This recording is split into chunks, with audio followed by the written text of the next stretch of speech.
سے کسی کے ماں باپ کے بارے میں قرآن میں آیات ہوں کہ اللہ تعالیٰ فرمائے کہ اس کو ہم عنقریب دوزخ کے اندر چھونکیں گے جہاں وہ نہ زندوں میں ہوگا نہ مردوں میں، اور یہ کہنے والا اس کائنات کا مالک ہو جس کے اوپر کسی کی دھونس نہ چل سکتی ہو، جس کا فیصلہ کوئی ریورٹ نہ کر سکتا ہو، تو اس بندے کی کیا کیفیت ہوگی؟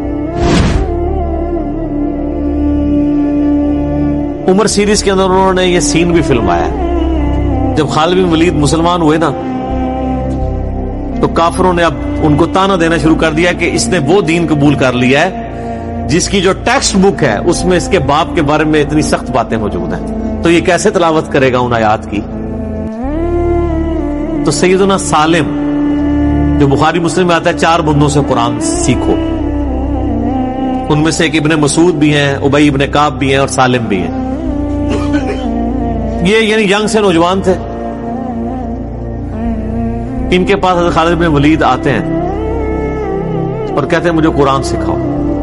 یار اسلام بڑوں بڑوں کی اکڑ توڑ دیتا ہے، یہ عرب کے لوگ یہ غلاموں کو تو جوتی کے برابر نہیں سمجھتے تھے، اور کدھر اسلام ہے کہ وہ ایک غلام زادے سے کہہ رہے ہیں کہ مجھے یار قرآن سکھاؤ۔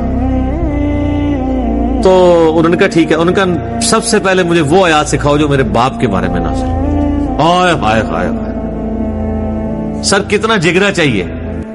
اور وہ انہوں نے جو سین فلمایا ہے نا، وہ بندے کے آنسو نہیں رکتے۔ آپ اگر عمر سیریز میں وہ دیکھ لیں کہ کیا کیفیت ان کے اوپر طاری ہوتی ہے، کتنا ان کو پسینہ طاری ہو جاتا ہے۔ یار آپ ذرا امیجن کریں نا کہ ہم میں سے کسی کے ماں باپ کے بارے میں قرآن میں آیات ہوں کہ اللہ تعالیٰ فرمائے کہ اس کو ہم عنقریب دوزخ کے اندر چھونکیں گے جہاں وہ نہ زندوں میں ہوگا نہ مردوں میں، اور یہ کہنے والا اس کائنات کا مالک ہو جس کے اوپر کسی کی دھونس نہ چل سکتی ہو، جس کا فیصلہ کوئی ریورٹ نہ کر سکتا ہو، تو اس بندے کی کیا کیفیت ہوگی؟ سیدنا خالد بن ولید رضی اللہ تعالیٰ عنہ کو اللہ تعالیٰ نے مشرکین عرب سے اٹھا کے رومن اور پرشین امپائر کے اوپر دے مارا۔ بڑی ایکسٹراآرڈنری پرسنالٹی۔ نبی اسلام کی اعلان نبوت کے بعد 19 سال تک کافر رہے ہیں۔ اس 19 سالوں میں موت بھی آ سکتی تھی، لیکن اللہ نے زندہ رکھا ہے۔ حتیٰ کہ غزوہ احد کے موقع پر نبی علیہ السلام کے جو 4 دانت شہید ہوئے ہیں، جو بخاری مسلم میں آتا ہے، حضرت خالد بن ولید کی وجہ سے ہوئے ہیں۔ انہوں نے وہ جب درہ چھوڑ دیا تھا عبداللہ ابن جبیر اور باقی ان کے ساتھیوں نے، عبداللہ ابن جبیر نے تو نہیں چھوڑا تھا، چند ساتھیوں نے، تو یہ پیچھے سے آگے حملہ آور ہوئے، اور نبی علیہ السلام کی بددعا ہے ان کے لیے اس موقع پہ۔